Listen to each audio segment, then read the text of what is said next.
Hi everyone, the Gay Guide here, and today I want to talk about how to tell if you're gay, bisexual, transgender, or any of the other LGBTQ plus labels.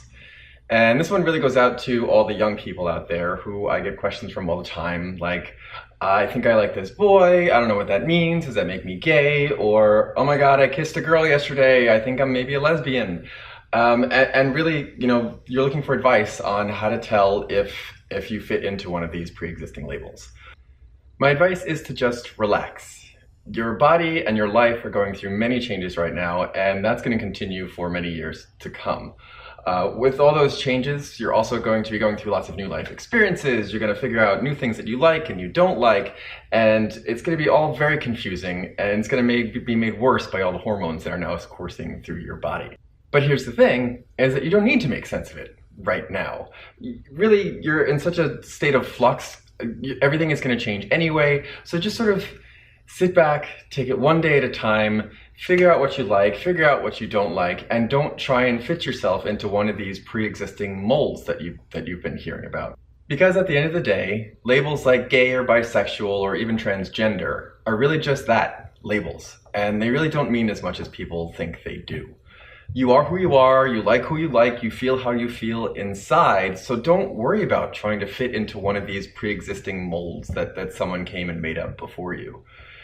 We have new experiences all the time, and your feelings may change about things all the time, so if you don't fit into a label, then don't worry about fitting into a label. You don't need one. And remember, also, being gay or bisexual or non-binary or any of the other LGBTQ plus labels, they also have nothing to do with how you act or how you talk or what you do, or especially they don't have anything to do with what other people think about you. Those labels, all they have to do with is how you feel inside. And if you feel like you are fit into one of those labels, then great, you'll know it when it happens. Trying to pick one of these labels, it's not a decision you have to make. It's not something you have to think about. It just one day it'll just come to you. Oh, I am gay. That makes sense to me. That's a label I feel like I associated with. The only thing that matters is how you feel inside. And if you're not sure how you feel inside, then don't worry about it. You don't need to try and figure out what label you are. Just take it one day at a time, and if a label is right for you, you'll know it when you're ready. Remember, sexuality and gender are complicated for everyone if you get under the surface, so don't put too much pressure on you to try and make sense of it all right now. Just take stock of what's happening around you, remember the stuff you like and the stuff you don't, try out some new experiences, but always be safe and always use consent.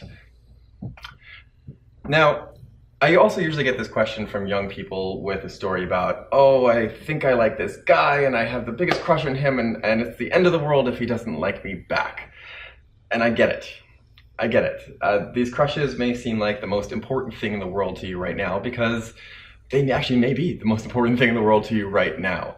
You are getting your first sip of what we call love, and love is very intoxicating. You can get drunk off just that first sip.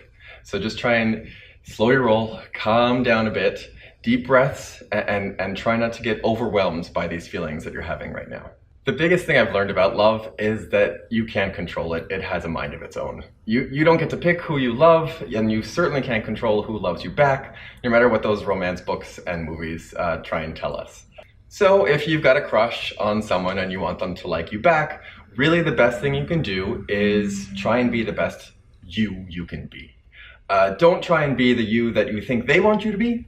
Make sure you're being true to yourself, who you are, and strive every day to try and be a better person. So if you put in the effort to be the best you can be, that's the person you want your crush to like anyway. So just focus on yourself and try and remember that you can't control how they feel about you. I'm sorry if that sounds like hokey advice from another old person, but it's really the truth from my experience and what I've learned. And that's all I have for you for today. I hope this was helpful. Don't forget to hit that like button down below. And if you have any other questions or topics that you want me to talk about, again, leave it down in my comments below, or you can send me an email to thegayguide@gmail.com. And in the meantime, get out there and be who you needed growing up.